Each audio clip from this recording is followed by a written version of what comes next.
internautes de l'émission La Roue, bienvenue à votre programme. Nous sommes en 2022. Nous allons aujourd'hui vous publier la première émission de l'année 2022 après une année 2021 faite de plein de rebondissements avec des thèmes enrichissants, avec des invités excellents qui nous permettaient de pouvoir agréger nos connaissances. Nous sommes donc dans cette continuité-là. Depuis 2019, nous opérons sur la toile via nos différentes plateformes, à savoir YouTube et Facebook. Nous continuons, nous essayons malgré les difficultés de ne pas faillir à la tâche qui nous a été assignée, qui n'est autre que celle de promouvoir l'entrepreneuriat, le leadership et la bonne gouvernance.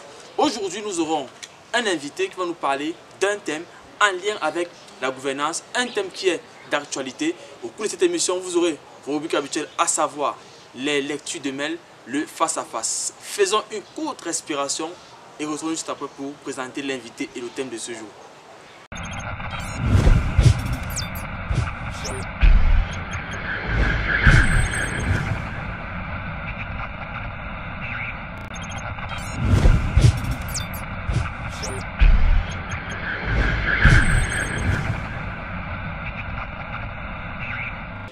De retour ici aux champignons à l'université Yaoundé 1 Ngouaïkélé qui est la mère des universités au Cameroun car étant la première.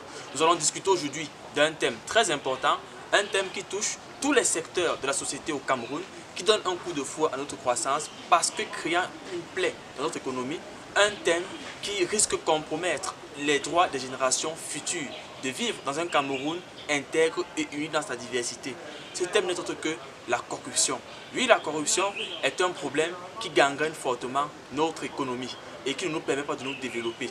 C'est donc la raison pour laquelle nous avons invité un jeune très dynamique, un acteur de la société civile qui appartient aux organisations qui font de la promotion de la gouvernance et il est par ailleurs juriste. Il s'agit de M. Doumou Sandungu Clément Désiré. Bienvenue M. Doumou Sandungu. Merci M. Mouaga, c'est un privilège pour moi de faire partie de ce programme et j'espère être à la hauteur pour pouvoir éclairer au mieux les personnes qui nous suivent. Nous espérons également que vous allez davantage apporter votre contribution pour lutter contre ce phénomène de corruption dont les Camerounais se plaignent au quotidien et qui prend de plus en plus de l'ampleur au point où on se dit qu'il s'agit, il n'y a pas de remède face à cela. Donc j'aimerais déjà vous demander d'éclairer nos internautes sur la notion de corruption. Qu'est-ce que la corruption? Merci M. Mouaga. Alors, la corruption, c'est une pratique qui consiste en la fourniture d'un bien, d'une somme d'argent ou alors d'un avantage particulier à une personne qui dispose d'un pouvoir de décision public ou alors privé en échange de pouvoir obtenir de la part de cette personne un type de comportement ou un type d'attitude particulière. Plus loin, dans un sens général, la corruption renvoie au fait pour une personne de pouvoir recevoir une somme d'argent ou alors un bien en échange d'un service. Donc on comprend donc que la corruption, c'est beaucoup plus fait dans un sens particulier, pour l'intérêt particulier, plutôt que pour l'intérêt général, ce qui met en mal les droits des citoyens. Après, nous allons donc éclairer sur cette notion de corruption. Pouvez-vous nous dire quels sont les mécanismes qui existent pour lutter contre cela? Puisqu'on imagine bien que l'État n'est pas resté les bras croisés, l'État a certainement pris des mesures pour lutter contre la corruption. Déjà, ce qu'il faudrait dire, c'est que la corruption se matérialise par des attitudes telles que le délit d'initié, les fraudes et évasions fiscales, les évasions douanières et minières, mais également aussi le trafic d'influence, les intimidations, pour ne citer que cela. Quant aux mécanismes que l'État a mis en place pour pouvoir lutter contre la corruption, on va noter des mécanismes juridictionnels et des mécanismes non juridictionnels. En ce qui concerne les mécanismes juridictionnels, on va citer le tribunal de première instance, les tribunaux de grande instance, mais également le tribunal criminel spécial. En ce qui concerne les mécanismes non juridictionnels, on va citer la création des organismes qui permettent de lutter contre ce fléau-là. En premier lieu, nous allons citer la Commission nationale anticorruption, la CONAC. Nous avons également l'Agence nationale des investigations financières, l'ANIF. Nous Nous avons également le ministère chargé du contrôle supérieur de l'État. Nous avons les comités interministériels chargés de lutte contre la corruption. Nous avons également l'Agence de régulation des marchés publics. Donc voilà en quelque sorte le dispositif l'arsenal répressif, mais aussi le dispositif institutionnel qui permet de donner un frein ou alors même de réduire en ayant ce phénomène de corruption qui cause du mal au quotidien aux citoyens. Mais selon vous, après avoir présenté ce panorama, cette panoplie d'institutions qui existent, qui permettent de lutter contre la corruption, est-ce que ces mesures sont suffisamment efficaces pour pouvoir enrayer ce phénomène? Est-ce que les mesures mises en place par le gouvernement permettent de enrayer ce phénomène?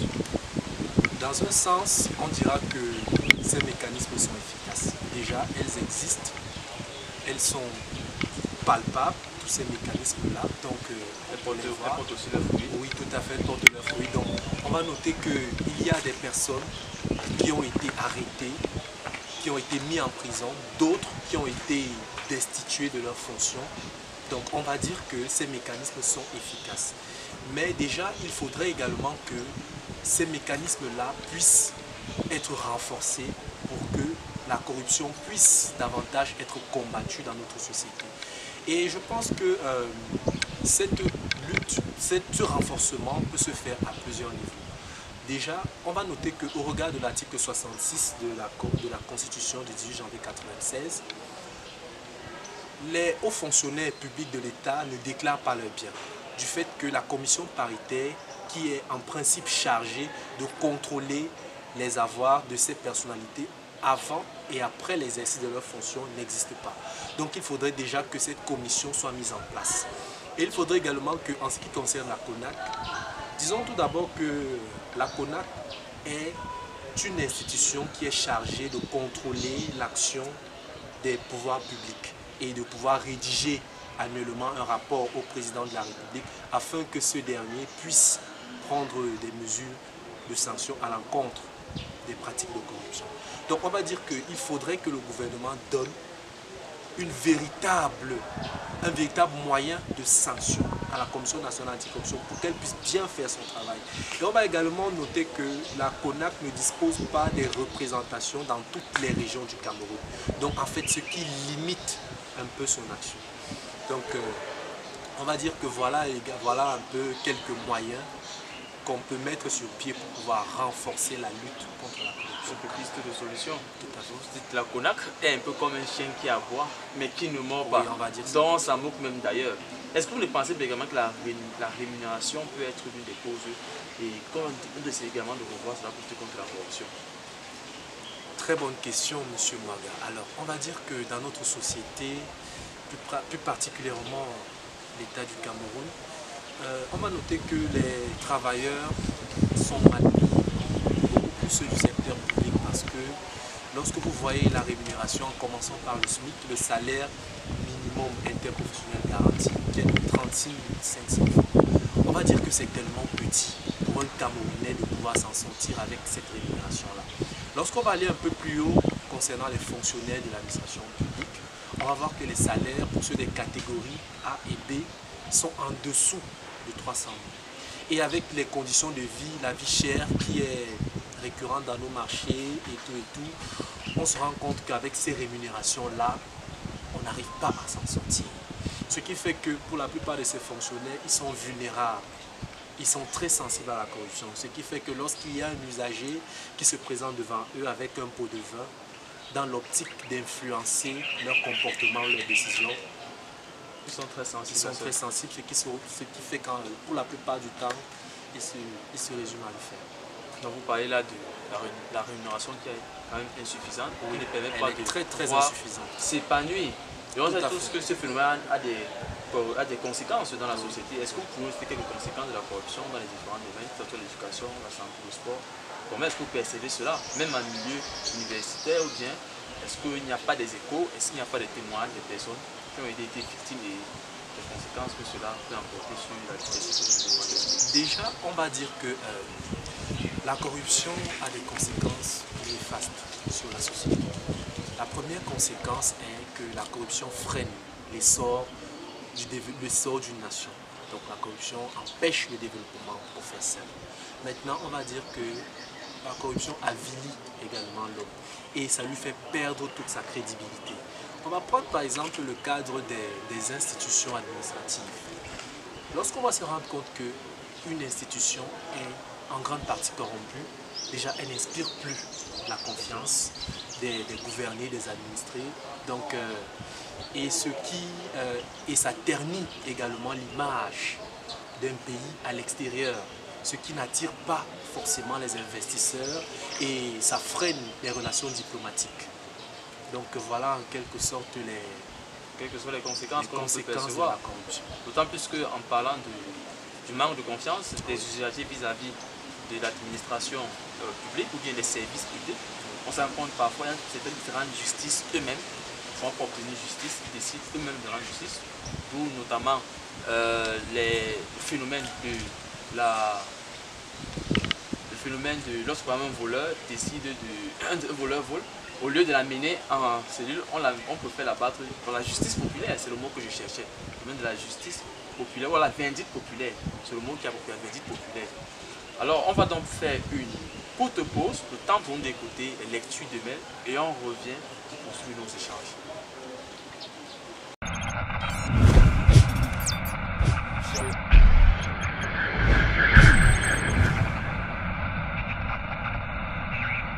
Bon après-midi, chers internautes, bienvenue dans la roue, bienvenue plus particulièrement dans la rubrique La lecture de mail. En cette nouvelle année, je voudrais d'abord vous souhaiter une chaleureuse année 2022. Aujourd'hui, le thème sur lequel nous allons nous appesantir, c'est la corruption. Ce fléau qui gangrène la société camerounaise et qui met en mal les populations. Et nous allons parler de manière plus spécifique des organismes de lutte contre la corruption dans notre pays. Alors, l'État met en place depuis plusieurs années un ensemble de mécanismes permettant d'assainir la gestion de la fortune publique. Ainsi, de nombreuses institutions œuvrent au Cameroun dans le domaine de la bonne gouvernance, étant entendu que cette dernière est gage pour les échanges réciproquement fructueux et prospères. Alors, les institutions majeures dans le secteur de la bonne gouvernance et de la transparence au Cameroun sont au nombre de 5. Nous avons le ministère de la Justice, nous avons la Commission nationale anticorruption, nous avons l'Agence nationale d'investigation financière, nous avons l'Agence de régulation des marchés publics, l'initiative de transparence dans les industries extractives au Cameroun. Commençons de prime abord par le ministère de la Justice. Celui-ci matérialise le système judiciaire dans le gouvernement. Ce ministère assure le respect des lois via les différentes juridictions disséminées à travers le pays. Nous avons entre autres les tribunaux de première instance, les tribunaux de grande instance, les tribunaux militaires, la Cour d'appel, la Cour suprême, la Haute Cour de justice et plus récemment le tribunal criminel spécial ayant pour mission de juger les détournements de deniers publics d'un montant de 50 millions de francs CFA ou plus. Nous avons également comme organisme de lutte contre la corruption au Cameroun la CONAC, créée en mars 2006 par le décret numéro 2006/088 du 11 mars 2006. Elle est placée sous l'autorité du président de la République et est un organisme public indépendant chargé de contribuer à la lutte contre la corruption.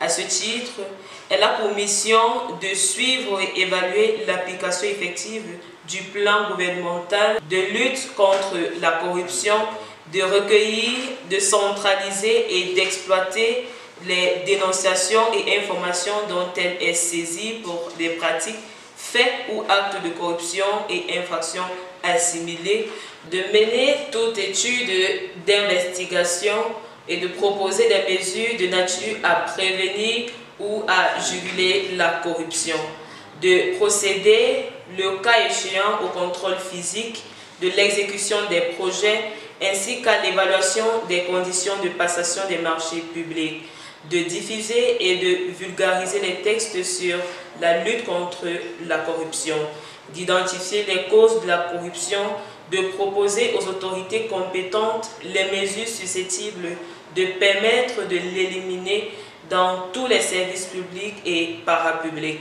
Nous avons également comme organisme de lutte contre la corruption au Cameroun l'Agence nationale d'investigation financière, en abrégé ANIF. Elle a été créée par le décret numéro 2005/127 du 31 mai 2005 qui porte sur son organisation et son fonctionnement.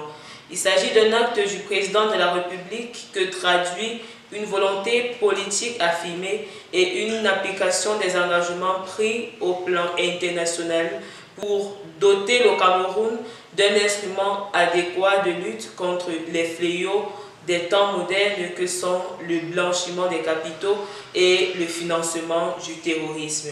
Nous avons enfin l'ITIE Cameroun. Le Cameroun adhère à l'initiative de transparence dans les industries extractives ITIE en 2005 et accepté en tant que pays candidat le 27 septembre 2007.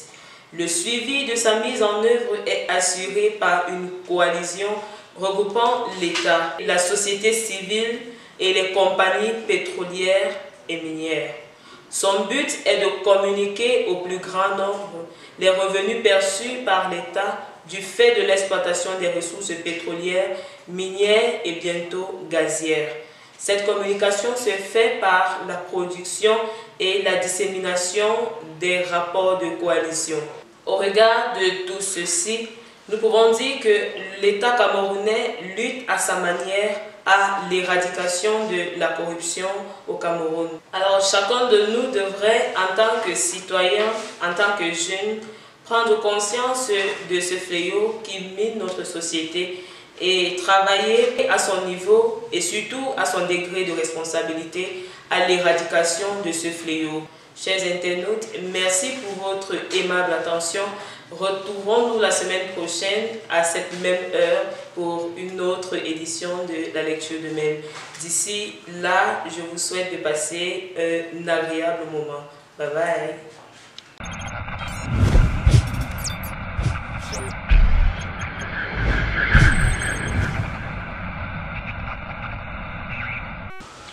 De retour ici au Champignon à l'Université Yaoundé 1 Ngouaïkele, après avoir écouté avec beaucoup d'attention les lectures des mails qui nous a davantage édifié sur le phénomène de corruption, nous poursuivons donc notre débat sur le thème « La corruption est-elle une fatalité au Cameroun ?» Nous avons pour invité M. Ndoumou Sandungu Clément Désiré, qui est un acteur de la société civile, des organisations qui font la promotion de la gouvernance et par ailleurs juriste à l'Université Yaoundé 2 Ngouaïkele. Soit, autant pour moi, Ngouaïkele m'a certainement un peu colonisé puisque nous sommes sur son terrain. L'Université Yaoundé 2 Ngouaïkele, dont nous poursuivons nos échanges. Et en première partie, nous avons parlé de la notion de corruption et des mécanismes que l'État avait prévus pour lutter. Et maintenant, on va vous poser la question de savoir, parce que là c'est l'internet qui pose la question, quel intérêt pour un pays comme le nôtre ou pour une société en général de lutter contre la corruption? Déjà, étant donné que la corruption est un fléau qui mine une société ou encore un État, je pense que l'intérêt de lutter contre ce fléau est à plusieurs niveaux. Déjà, on va dire que l'intérêt de lutter contre la corruption est net parce que lutter contre la corruption, si elle n'existe pas ou alors si elle est réduite au maximum, ça booste, ça favorise le développement d'une nation. Ensuite, ça favorise la cohésion nationale et l'union nationale. Ensuite également, on va dire que l'intérêt de lutter contre la corruption est que ça restaure un climat de confiance entre les gouvernants et les gouvernés, entre les rapports sociaux. Et aussi, ça renforce la légitimité des gouvernants. Et enfin, ça donne une bonne image du pays à l'extérieur, de manière à ce qu'il soit vu, qu'il soit perçu avec plus de respect. Vous parlez là donc du développement de manière générale et des conséquences surtout sur le plan diplomatique, d'autant plus que l'image du Cameroun a été fortement entaché entre 98 et 99 comme étant le premier pays le plus corrompu. Et Dieu seul sait les conséquences que cela peut entraîner pour le développement économique de notre pays. Comment donc nous, les jeunes, on a l'habitude de dire la jeunesse est le fer de lance de la nation, comment la jeunesse peut donc s'impliquer pour lutter contre la corruption?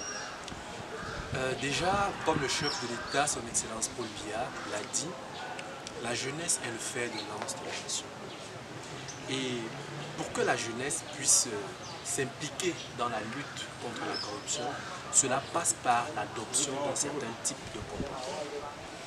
Alors déjà, en milieu scolaire, il faudrait que les jeunes évitent un certain type de comportement, à savoir le fait d'aller monnayer pour pouvoir obtenir des moyennes auprès des professeurs, pour pouvoir monnayer pour obtenir un examen. Ensuite, il faudrait que les jeunes mettent en avant la méritocratie dans tout ce qu'ils font. Ils doivent se dire qu'on doit obtenir tout ce qui est bien par le fruit de ses propres efforts. Donc cela passe par le fait de ne pas s'adonner à la facilité, de ne pas céder à ce genre de proposition. Et dénoncer maintenant. Oui, tout à fait. Donc, et de dénoncer toute pratique ou tout soupçon de pratique de corruption dans son milieu, que ce soit en milieu scolaire, en milieu académique ou en milieu professionnel. Vous venez donc de nous montrer comment nous les jeunes on peut s'impliquer et on va sortir par cette dernière prise de parole. Avez-vous un dernier ou un conseil à donner à la jeunesse camerounaise qui nous écoute en ce moment? Déjà, ce que je peux dire à la jeunesse camerounaise, c'est qu'elle soit consciente des attentes que le chef de l'État a placées en elle.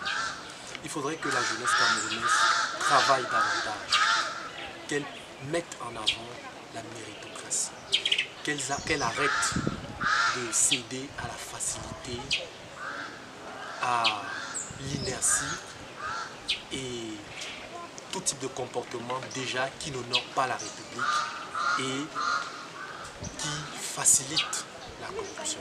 Donc il faudrait que les jeunes soient dynamiques, que les jeunes soient républicains, patriotes. Il faudrait qu'ils soient travailleurs dans tout ce qu'ils font. Car c'est au bout de l'effort qu'on réussit. C'est au bout de l'effort que l'on réussit. C'est donc par cela qu'on va conclure notre émission. Monsieur Ndoumou Sandoungou, nous vous disons merci d'avoir accepté notre invitation. Le plaisir est partagé, Monsieur Mwaga. Ce fut un réel plaisir pour moi de faire cette interview avec vous et d'aborder la question de la corruption dans notre société. On espère que vous serez des nôtres la prochaine fois. Je l'espère également. D'accord. Chers internautes, c'est ainsi donc que nous sommes arrivés au thème de notre émission. Nous avions pour invité M. Ndoumou Sandoungou, Clément Désiré, qui est un acteur de la société civile, qui est dans les organisations qui font de la promotion de la gouvernance et qui est par ailleurs juriste à l'Université Yaoundé 2. Soit, nous vous invitons donc à continuer les échanges, à continuer le débat via nos plateformes, notamment La Roue sur Facebook et sur YouTube. Nous remercions mademoiselle Edith Laure Marcounier, la caméra woman de l'émission La Roue, mais aussi le superviseur, M. Théophile Kamga. Quant à moi, je suis Lionel Mwaga au micro de présentation. Je vous donne rendez-vous la semaine prochaine pour un autre thème en lien avec la gouvernance. Restez à l'écoute et à la prochaine émission.